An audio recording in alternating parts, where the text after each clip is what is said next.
మానవ జీవితమే ఒక మహాభారతం, అది మంచి చెడుల రెంటి నడుమ నిత్య ఘర్షణం.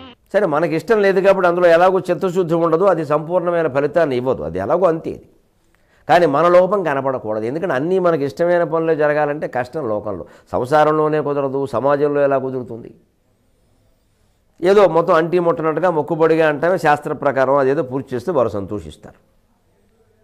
గొడవ లేదు దానికి, పెద్ద ఏమిటి దానికి ఇప్పుడు వాదన చేసి ఉపయోగం ఏముంది? ఏదో వారు అన్నట్టు మౌనిస్తే అయిపోయాయి. ఒక్కొక్కడికి చేదస్తూ ఉంటుంది. తలుపులు తాళాలు వేసాక 2 సార్లు లాగండి అంటారు, కొంచెం పెద్దవాళ్ళు చెబుతారు. ఈ కుర్రాళ్ళకి ఏమిటి లాగేది అంటారు. లాగు, ఆయన చెప్పాడు లాగరాదు 2 సార్లు. ఇప్పుడు తాళం కప్ప 2 సార్లు లాగితే నీకు ఏం సమయం వృధా అయింది? ఆ పెద్ద ఆయన సంతోషిస్తాడు. వినకపోతే కుర్రాళ్ళు అని ఏదో అంటాడు. జాగ్రత్త కోసమే కదా చెప్పింది. ఇదే ఇంత చిన్న విషయం, దీంట్లో మనకు సమయం వృధా అయ్యేది లేదు. అలా ఒప్పుకొని పని ఇష్టం ఉండక పని చిత్తశుద్ధిగా పూర్తి చేస్తే దాని ఫలితం దానికి దక్కుతుంది, యజమానికైనా దక్కుతుంది. పోన్లేండి నువ్వు బాగా చేశారు, మీరు చెప్పబట్టి చేశానండి, సంతోషం అయిపోయి. మనం తప్పు అనుకుంటే భగవంతుడికి క్షమాపణ చెప్పుకుందాం. అందుకే భీష్ముడి యొక్క మహావీరత్వాన్ని గురించి ఇన్ని వేల సంవత్సరాలు గడిచినా ఇప్పటికీ ఆ మహానుభావుని గురించి మనం చెప్పుకుంటాం.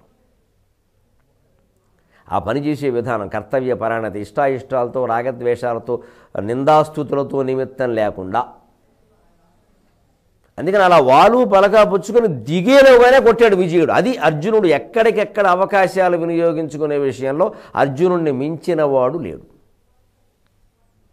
యుద్ధరంగంలో ప్రధానంగా పాండవులు జయించడానికి మొట్టమొదటి కారణం అర్జునుడే, బలమైన వీరుడు. అతను ఏం చేయాలంటే అవకాశాలన్నీ వినియోగించుకున్నాడు. అదే రేపు కర్ణపర్వంలో చూస్తాం మాత్రం కొన్ని అవకాశాలు వచ్చినా వినియోగించుకోలేదు కర్ణుడు. అనేక రకాల కారణాలు దానికి. కానీ అవకాశం వచ్చినప్పుడు వినియోగించుకోకపోతే మళ్ళీ రాదు. అది అవకాశాల కోసం వెంపర్లాడవద్దు, వచ్చిన అవకాశాన్ని వదలద్దు. ఈ రంగంలో మనం నిపుణులం కావాలన్నా ఇది ప్రథమ సూత్రం. మనం వెంపర్లాడుతూ ఉంటే లోకు కట్టేస్తారు. వచ్చిన అవకాశంలో మన ప్రతిభ ఏమిటో చూపిస్తే అది ఇంకో 10 అవకాశాలు తెప్పిస్తుంది. ఎవరిని బతిమాలాల్సిన అవసరం లేదు. ఈ పుల్లు పుష్షు అనే మాటలు సృష్టించి ఇవన్నీ ఊరికే అసమర్థులు ప్రచారం చేసే మాట. ఆ కష్టపడే ఓపిక, చురుకుదనం కూడా ఉండాలి. కష్టపడగానే సరిపోలే. అందాక ఇందుకు బాణాల విషయంలో చెప్పుకున్న సునిశ్చితం, వాడియేనే కృషి ఉండాలి. అలాగే లక్ష్య శుద్ధిమంతములు, లక్ష్యం స్పష్టంగా ఉండాలి. దృఢశక్తిమంతములు, శరీరం దృఢంగా ఉండాలి.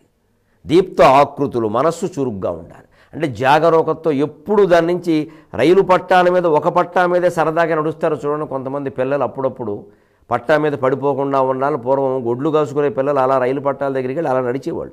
వాళ్ళు చూడండి ఇలా ఇలా ఇలా ఇలా చాలా జాగ్రత్తగా నడుస్తారు. అది జాగరూకత. జిడ్డు కృష్ణమూర్తి గారు తన తత్వంలో ఇలాంటి ఉదాహరణ చెబుతాడు. రైలు పట్టాల మీద నడిచేటప్పుడు పడిపోకుండా ఉండాలని చాలా జాగ్రత్తగా పడతావు లేదా?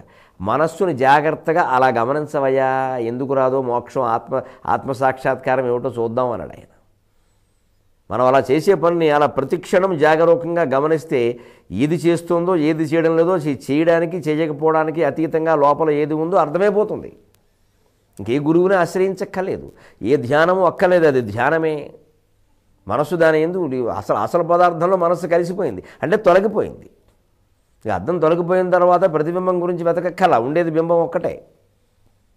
అదే జాగరూకత. అది యుద్ధం విషయంలోనూ అంతే, తపస్సు విషయంలోనూ అంతే. భారతీయ తత్వశాస్త్రం అలా ఉంటుంది. దీనికి ఒక పారిశ్వం ధర్మయుద్ధం, రెండవ పారిశ్వం ధార్మికమైన తపస్సు. ధర్మపూరితమైన యుద్ధం ఒక పారిశ్వం భారతీయ సంస్కృతికి, త్యాగపూరితమైన తపస్సు ఒక పారిశ్వం. ఈ రెండింటినీ సమానంగా తీసుకున్నారు మన రాజవంశీయులైన చక్రవర్తులందరూ కూడా. హైందవ నాగరికతలో విశేషమేది. అందుకే సరిగ్గా భీష్ముడు పడే వేదన బ్రహ్మజ్ఞాని పడే వేదన. అందుకని అప్పుడు ఉభయ సైన్యాలు ఏకమై ఇంకా ఆయన దిగుతుంటేనే ఆయన వాడు పలక వెనకొట్టాడు.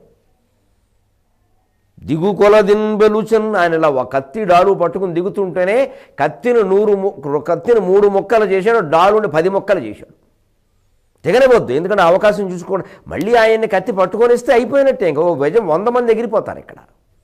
ఆ నరకడం సెకండ్ ధనుస్సు మీదకి వచ్చిందని మళ్ళీ పెద్ద గొడవ, వీడు ధనుస్సు తీసుకోవాలి.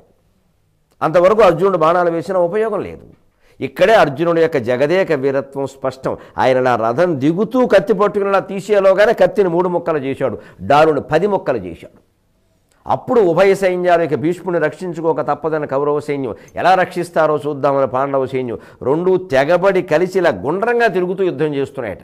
తిక్కన వర్ణిస్తున్న మండలాకారంలో తిరుగుతూ యుద్ధం చేస్తున్నాయట. ఏదో కోలాటం ఆడేవాళ్ళు కదులుతూ కోలాటం చేస్తారే అలాగా.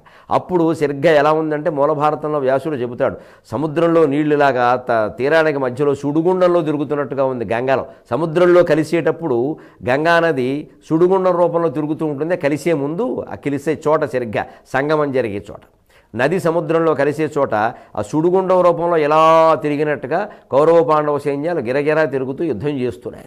అప్పుడే అర్జునుడు ఒక హెచ్చరిక చేశాడు, వెళ్ళండి వెళ్ళండి, మీరు భీష్మ సాగరంలో కలవాల్సిందే, అటో ఇటు తేలాల్సిందే, నేనున్నానుగా, చుట్టుముట్టండి, వదిలిపెట్టకండి. ఏయుడు పొడువుడు అడువుండే, ఏయుడు పొడువుండడువుడు వ్రేయుడనుచు వారు జాహ్నవీ తనుయుగడుండాయగా మన సైనికులుంగోయనగా పోరు ఘోరం వయ్యన్, మన సైనికులుంగోయని తలపడ్డ పోరు ఘోరం వయ్యన్. ధృతరాష్ట్రుడికి శరీరం మీద ఉండే ఏదో 3,33,00,000 రోమాలు అంటారు, అన్నీ నిక్కబొడుచుకున్నాయండి ఒక్కసారిగా. అచ్చబాబు ఏం జరిగిందన్నట్టుగా.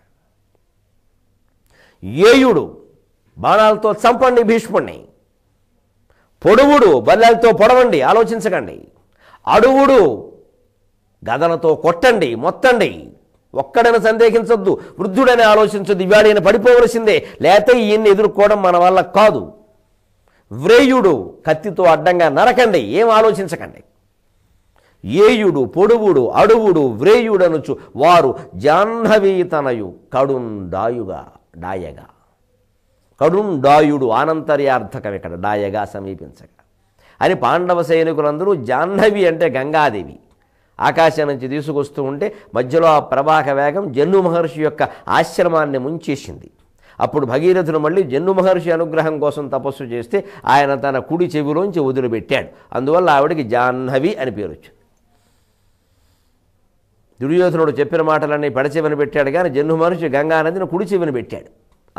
అలా వచ్చింది కాబట్టి ఆవిడని జాహ్నవి, జాహ్నవి కుమారుడు కాబట్టి ఈయన్ని జాహ్నవి తనయుడు అన్నారు. కడుండాయగా అందరూ పాండవ సైనికులు ఏమిటో చూద్దాం, మొత్తం అందరూ మీద పడితే ఎంత భీష్ముడైతే మాత్రం ఏం చేస్తారండి అని ధైర్యం ఇప్పటికి వచ్చింది వరకు. 10 రోజులకి ఇన్ని వేల మంది చనిపోయాక ఒక్కో మహావీరుణ్ణి ఎదుర్కోవాలంటే అంత కష్టం అండి.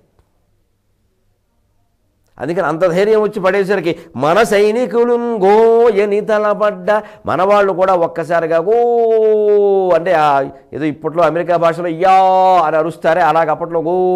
ఈ భారత రచనలో తిక్కన గారి పర్వాలలో మీరు గమనిస్తే ఈ కోయని భీమపార్థులను కోకొమ్మంచు నొక్కొమ్మడి అన్నాడు, కోకొమ్ము అన్నాడు ఆయన. ఆ యుద్ధానికి ముందు ఉత్సాహంగా లేపినప్పుడు కో అని అరిచేవారు. మరి కరెంటు పోతే ఏమరిచేవారో, అప్పట్లో కరెంటు పోయేది కాదు, ఎందుకంటే లేదు కాబట్టి. అందుకని కో అని మనవాళ్ళు కూడా తలపడేసరికి తిరుగులేక మొత్తం 2 సైన్యాలు ఏకమైపోయినాయ్యా అన్నాడు. ఒక్క వేలడంత సందు కూడా లేకుండా భీష్మ పితామహుడు శరీరం నిండా బాణాలు, బల్లాలు, కత్తులు, గద దెబ్బలతో ఒళ్ళు హూణమైపోయిందండి పాపం ఆ పితామహుడికి. నిజంగా దైవాంశ సంభూతుడు కాబట్టి ఇన్ని తట్టుకోగలిగాడు ఆ మహానుభావుడికి నమస్కారం. ఇంతటి వీరాధి వీరుణ్ణి మళ్ళీ జాతి చూడలేదు, ఇక ముందు చూస్తుందా అనేది కూడా అనుమానమే. ఒక అల్లూరు సీతారామరాజు లాంటి వాళ్ళు గుర్తొస్తారు. అంత బ్రిటిష్ సైన్యంతో పోరాడాడే, ఎలా తట్టుకున్నాడా అనిపిస్తే భీష్మ పితామహుడు గుర్తొస్తాడు. ఇంతమంది కొడుతూ ఉంటే దైవాంశ సంభూతుడు కాబట్టి తట్టుకున్నాడు. పైగా ఆయనకి స్వచ్ఛంద మరణం ఉంది, ఆయన అనుకుంటే కానీ యుద్ధంలో చనిపోయే ప్రసక్తి లేదు. ప్రాణం పోదు, బాధ తట్టుకోవలసింది. సరే, ఇంత ఘోరమైందా మరణం? ఆయన కోరుకోవచ్చు కదా, లేదా అర్జునుడే దీప్తాస్త్రము వేసినప్పుడు నేను పోవాలి అనుకోవచ్చు కదా అని ఎందుకు కోరుకోలేదు? దానికి కారణాలు వేరే ఉంటాయి, ఆయనే తర్వాత చెబుతాడు. కేవలం అస్త్రాల చేతుల్లో మరణించాలని ఆయన అనుకోలేదు. అదే శ్రీకృష్ణుడు అస్త్రం పట్టుంటే అది వేరే విషయం. కానీ అర్జునుడి చేతుల్లో పోయినంత మాత్రాన వీరమరణం అంటారు తప్ప ఆయనకు మోక్షం లభించదు. ఆ మోక్షం ఆయన అంతిమ గమ్యం. ఈ విజయుడై వీరస్వర్గాన్ని పొందిన వాళ్ళందరూ వీరస్వర్గాన్ని పొందుతారు, అంతేగాని మోక్షాన్ని పొందుతారని చెప్పలేం.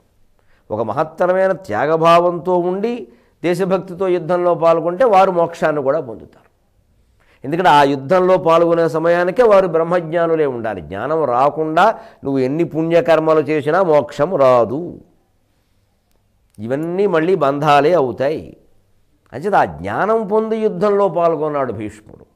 ఆ జ్ఞానం ఎంత గొప్ప జ్ఞానమో మనం ఆ కృష్ణుడు ఆయుధం పట్టి మీదకు వచ్చేటువంటి ప్రయత్నం చేసినప్పుడు ఆయన స్తోత్రంలో గమనించాం, భాగవత పద్యాల్లోనూ తిక్కన గారి పద్యాల్లోనూ కూడా. అంతటి జ్ఞాని ఇంత యుద్ధంలో కూడా స్థితప్రజ్ఞత్వాన్ని పోగొట్టుకోవాలి. కాబట్టే ఓ పక్క శక్తి వేస్తూనే ఉన్నాడు, బాణాలు వేస్తూనే ఉన్నాడు. దుర్యోధనుడిని పిలిచి అని వీరునెదుర్కొనగ శక్యం వేయి మహావీరును అని దేవాసుర కోటికైనను అశక్యంబు ఇమ్మహావీరు మార్కొన. దేవతలకి రాక్షసులకి కూడా సాధ్యం కాదయ్యా అతన్ని మార్కొనడం అని చెప్పగలుగుతున్నాడు ప్రతి వీరుని గురించి. అంటే ఆ తుల్య నిందాస్తు తిర్మౌని సంతుష్టో ఏన కేనచితు లాభాలాభౌ జయాజయౌ. ఆ లాభాలాభాలని జయాపజయాలని నిందాస్తుతుల్ని సమానంగా తీసుకునే తత్వం ఉంది. కాబట్టి నేను యుద్ధం అంటే చేస్తున్నాను కానీ జరిగేది కాదు దుర్యోధన. మాలాంటి వాళ్ళు కొన్ని వేల మంది ప్రాణాలు తీయడం కోసం నువ్వు ఈ పని చేస్తున్నావు తప్ప అర్జునుడిని నువ్వు గెలవలేవు. మానవ జీవితమే ఒక మహాభారతం, అది మంచి చెడుల రెంటి నడుమ నిత్య ఘర్షణం.